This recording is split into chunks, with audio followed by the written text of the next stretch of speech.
20 years ago this month, a mentally ill American scientist unleashed a wave of terror on his own country by mailing a series of letters tainted by spores of the deadly anthrax bacteria to targets including the offices of 2 United States senators, 2 television networks as well.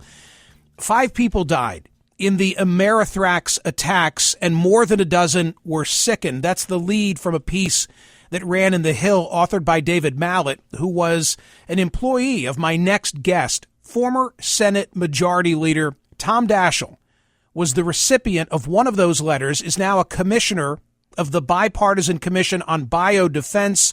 Today, the commission is releasing a new report that shows the federal Biowatch detection system still not what it should be. Senator Daschle, great to have you back on the program. Thank you so much for being here. Good to be with you, Michael. Thank you. Let's not take for granted that folks who are listening to us or will watch us on YouTube recall what exactly transpired. I've often thought that the anthrax attack was underplayed because we were all consumed, understandably so, at the time with the events of September 11, and they were in such close proximity. So from your perspective, as one whose office received such a letter, what happened? Well, Michael, it happened on October 15, 2001, as you say, just a month after 9/11. One of my staff opened an envelope and aerosolized anthrax filled the room. 28 people were exposed. We had already noted that several people, about a half dozen people, had died in experiences like this in other parts of the country. So we were gravely concerned about their health, about their ability to survive, and how we ought to address this catastrophe as it unfolded. How were the folks in your office from a health standpoint? Did they all survive? Incredibly, yes. Thanks in large measure to the NIH. Dr. Greg Martin is somebody I'll always treasure as a mentor and as somebody who guided us through this disastrous time. But they were treated, and in all cases, in fact, I just spent some time with the young woman who opened up the envelope 20 years ago. She's a friend of my daughter's, and we spent a little time talking about it. Senator Daschle, I imagine that 20 years ago was a time that constituent letters were probably opened right in your office without there having been some kind of a pre-screening process. I'm sure that's no longer the case. That's exactly right. We opened everything that was sent to us and didn't think twice, really, about security at that time. The whole system has now been changed. None of this mail gets to Congress without being opened first at a remote location. So it's all done. People wear space-like suits and open the mail, anticipating another bio threat of some kind. It could happen anytime, and so mail is handled much differently. Was there anything contained in the envelope that arrived in your office roughly 20 years ago, apart from the anthrax spores? In other words, a missive, a letter, a warning, something? Oh, yes. There was a letter that made it sound as if it came from some terrorist in the Middle East, or it praised Allah and talked about how serious that the threat is, not only to my office, but to the country. So it was a missive that obviously you can find online today. I know that both you and Senator Leahy received anthrax by mail. Why the two of you, if you know? We've never known. We've never really understood. I just assumed that maybe because of my position as Senate Majority Leader at the time, Senator Leahy was a chairman of a committee at the time, and it could have been his particular role in the Senate at the time probably was a factor, but we've never really understood that.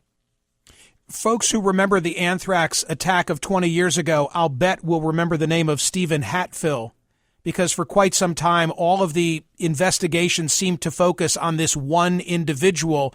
But in the end, he was exonerated. The FBI believes they know who did it. That would be Bruce Edwards Ivins, a scientist at the government's Biodefense labs at Fort Detrick in Frederick, Maryland. Are you convinced he was the individual? He ultimately took his own life. Well, you're right. He took his own life, and so the investigation, for all intents and purposes, ended.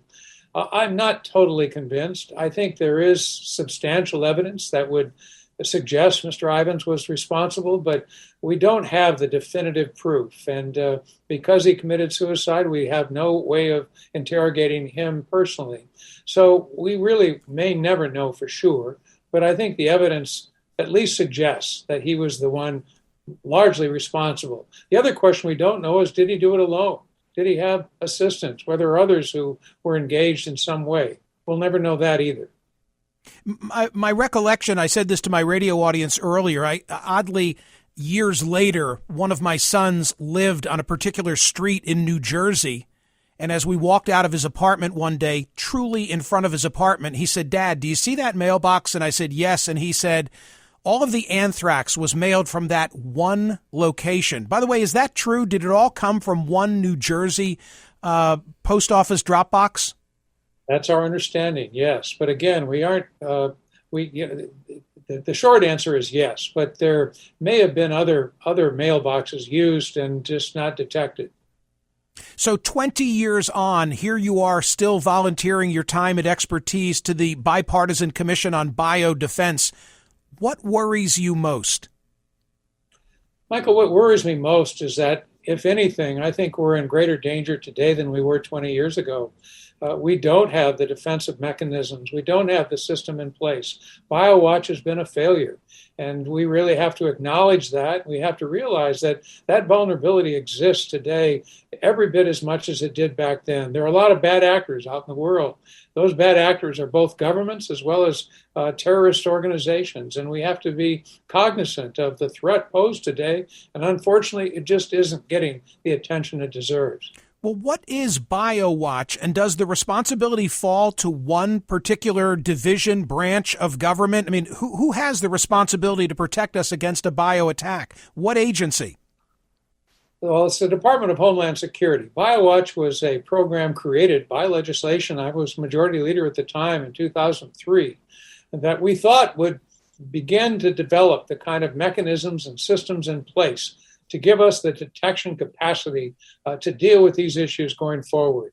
Unfortunately, for technological reasons, for bureaucratic reasons, for lack of adequate prioritization, in my view, a lot of good reasons, we don't have the system. Biowatch not only is located in just 35 locations in the country, it's not a nationwide system. We have many false alarms with the Biowatch system, so it's not accurate and it's not timely. So we have to recognize that it's really critical that we understand our vulnerability and develop the research, the development, and the deployment of a new system to make sure that our detection capacity is enhanced dramatically in the years ahead.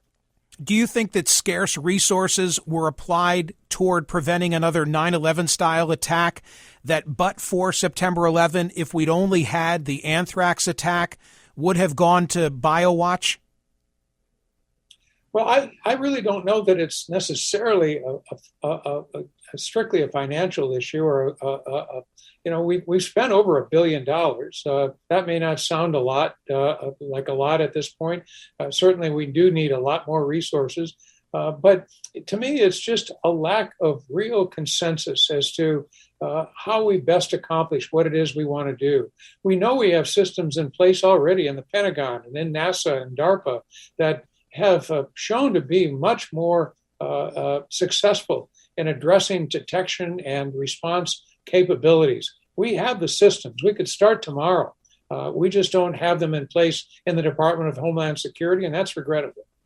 Senator Daschle, give me something tangible that we can all understand in terms of where we are lacking.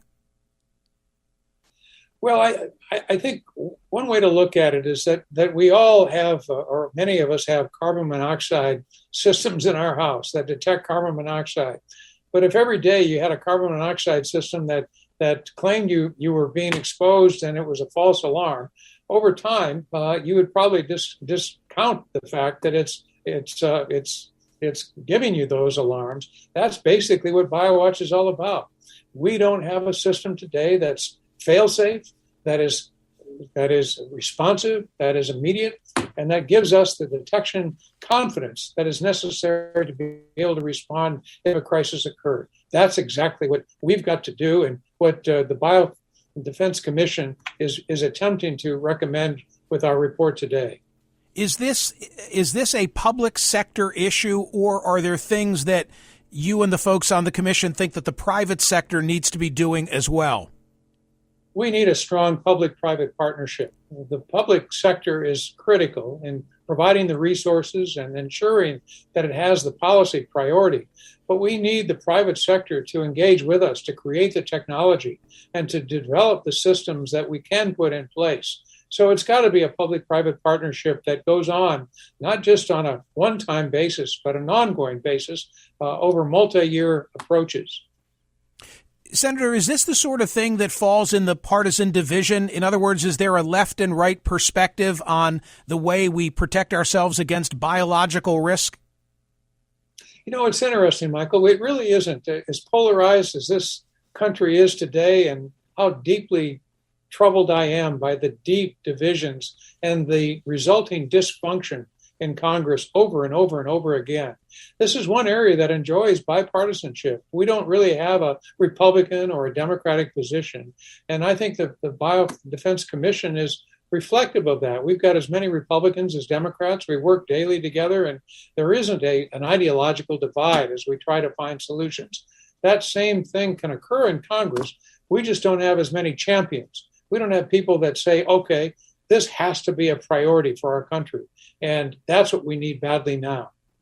Okay, so 20 years ago, deadly anthrax was mailed to your Senate office. Thank God no one died in your office, but unfortunately it was part of a more concerted attack that took 5 lives and injured many people. And you're here to say that 2 decades on, having studied the issue and worked on our response, we're still vulnerable. So what's the call to action for people who are listening or watching our conversation? The call to action, Michael, is simply this. Congressman, Congresswoman, we need your help. Please make this a priority. Recognize that we are in danger. Recognize there will be another attack, a biothreat attack at some point in the future, and let's be ready. I want to see you engage, Mr. Congressman or Ms. Congressman. Let's get this done. We can do it now. Senator Daschle, nice to have you back on the program. I wish you all good things, and thanks for illuminating on this important subject. My pleasure, Michael. Thanks for having me.